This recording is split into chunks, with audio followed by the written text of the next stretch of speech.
আসসালামু আলাইকুম dear viewers.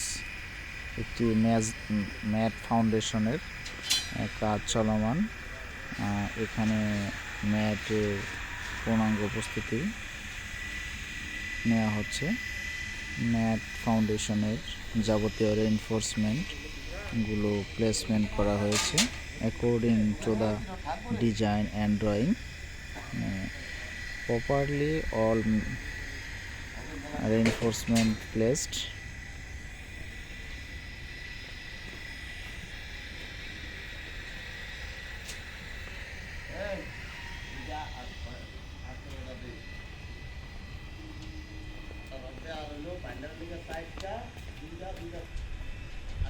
আমরা দেখতে পাচ্ছি যে একটি পাইপ দেয়া হয়েছে, কারণ বেসমেন্টে যে ওয়াটারটা থাকবে সে ওয়াটারটা এই পাইপের ভিতর দিয়ে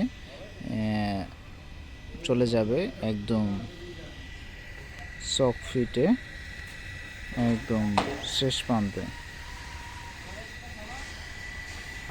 ওইখান থেকে মোটর দিয়ে এটাকে বাইরে ফেলে দেওয়া হবে। এখানে এই ম্যাটে নিচে জালিতে 7 ইঞ্চি পরপর 12 মিলি রড ব্যবহার করা হয়েছে এবং এক্সট্রা বার ইউজ করা হয়েছে 10 মিলি এবং 12 মিলি। আর উপরের জালিতে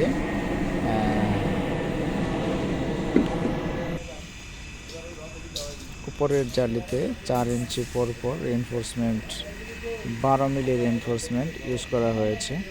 এখানে র্যাম্প আছে, র্যাম্পের জন্য রেইনফোর্সমেন্টগুলো প্লেসমেন্ট করা হয়েছে। দেখতে পাচ্ছি যে লিফট কোরের ভিতরে যাতে ঢালাইটা চলে না যায় সেই জন্য মাঝখানে বাঁশ দিয়ে আটকানো হয়েছে, ঢালাইটা যাতে ভিতরে চলে না যায়। এদিকেও ঠিক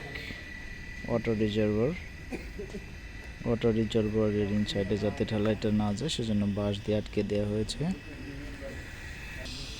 এই বেসমেন্টটাতে মোট 16 টন রড ইউজ হয়েছে।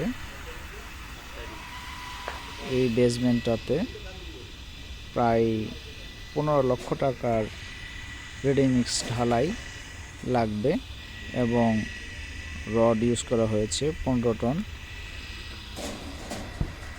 এখানে আমরা দেখতে পাচ্ছি র্যাম্পের জন্য যে রেইনফোর্সমেন্ট সেটা প্লেস করে রাখা হয়েছে। আমরা দেখতে পাচ্ছি যে এখানে 10 মিলি রড 6 ইঞ্চি সেন্টার টু সেন্টার দেওয়া আছে এবং এই সাইডের যে রেইনফোর্সমেন্টগুলো সেগুলো এখানে দেওয়া আছে। এগুলো পরবর্তীতে ঢালাই হয়ে গেলে যখন এদিকের স্ল্যাবটা হবে তখন এদিকে নিয়ে এসে এদিকে এই পাটটাকে ঢালাই করে দেওয়া হবে। এবং এই পাশটাও দেখতে পাচ্ছি এখানে কিছু রেইনফোর্সমেন্ট রাখা হয়েছে যাতে এদিকের যে স্ল্যাবটা সেখানে আপনি প্লেস করে দেওয়া যায়। থ্যাংক ইউ ভিউয়ার্স আমাদের সাথে থাকার জন্য। Please subscribe our channel. Thank you.